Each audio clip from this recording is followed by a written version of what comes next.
Hello and welcome to Tommy Talks TV. I have one singular goal with this show, and that is to help you make smarter decisions so that you can have better relationships. I'd like to start as usual by saying a very big thank you. Thank you for all your likes and your shares and your comments on Facebook, on Instagram, on YouTube. I really appreciate you because you're helping us spread the message further, faster. So thank you very much indeed. Now today I'm going to be taking on another one of your questions, and it goes like this. There is a man I have known for a while now, and he is committed in church. We are friends, and recently he told me about his intention to take the relationship to the next level and that he wants us to eventually get married. The truth is that in all our 3 years of friendship, I have never felt attracted to him enough to get married to him. I just see him as a brother or friend and not someone to consider as a husband. I am not emotionally or physically connected with him. And it's not because he's not a good man, but because I don't have emotional feelings for him, even though he has the qualities of a godly man and would be a good husband. What should I do? Now, this is an excellent question. I'd like to address it from two perspectives. Now, first of all, I'd like to say that I generally do not encourage somebody to get married to someone for whom they don't have any feelings, someone who they don't feel connected to, someone whom they don't feel an emotional attraction to, someone whom they don't feel a physical attraction to, because these aspects are very critical parts of having an exciting marriage, having a joyful marriage. When you get married to someone, you should really feel excited about that person. You should be delighted about the relationship. You should feel proud of the person that you're getting married to. You should feel like you're privileged to be getting married to that person. You should feel like the relationship is something to shout about. And I always feel that, getting married to someone with whom you don't have that kind of connection is doing yourself an injustice, and is also unfair on the other person, because, potentially maybe they're putting their whole heart into it. They're excited about the relationship. They're excited about you, but you're not excited about the relationship, and that can cause problems later on,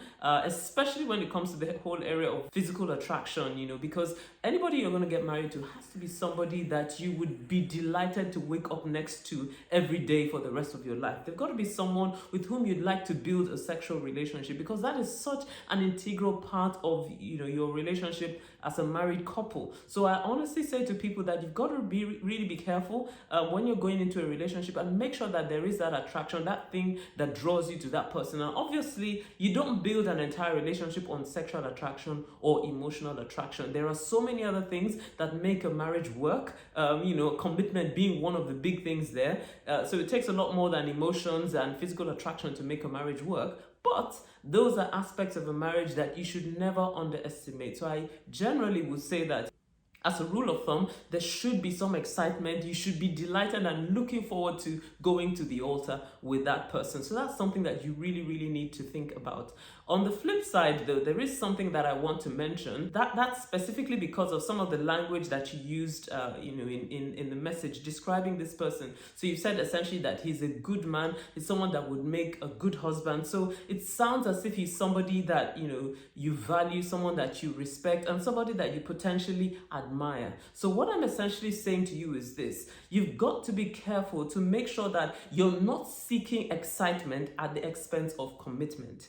Because sometimes there are people who they have an attraction to people who are generally either emotionally available, or maybe there's some slight danger in the relationship. They tend to have attraction to that sort of people. I'm not necessarily saying that is true in your own case, but you've got to examine it, because I don't know your history. So you've got to look at your history and be sure that you're not someone that tends to be attracted to people who maybe they're hard to get or they're difficult to be in a relationship with, because there are people who feel those sorts of edgy relationships are really what gets them excited. But then the challenge is, if you get married to that kind of person who is emotionally unavailable, or who is not excited about the marriage generally, or maybe there's some slight danger involved in it, then you might find that you will not be able to build a successful marriage or a successful union with that person. So that's just something to watch. Look at your history and make sure that you don't tend to be excited or attracted to people who are like bad boys, because there are people who have that issue. But if that's not, the issue with you, then absolutely I would say that you've got to be certain that this is somebody that you really want to get married to. It's got to be someone that you desire to get married to. So that really is the key. Be excited about any relationship you want to go into. Be excited about anyone you want to get married to. Give it your best. Pour in your heart, because marriage is challenging enough as it is without you starting off on the wrong footing. So it is really important. And above all, I will say, spend time praying about it, because that's one of the best ways to get clarity. That's one of the best ways for you to be sure that the step that you're taking is the right step. So I hope this has helped you. If this has helped you, then please leave me a message on Facebook, on Instagram, or YouTube, or wherever it is you're watching. And if you've got a question that you would like me to answer, then head on over to tommytalks.com/ask, and I'll answer your question next time. See you next time. Bye-bye.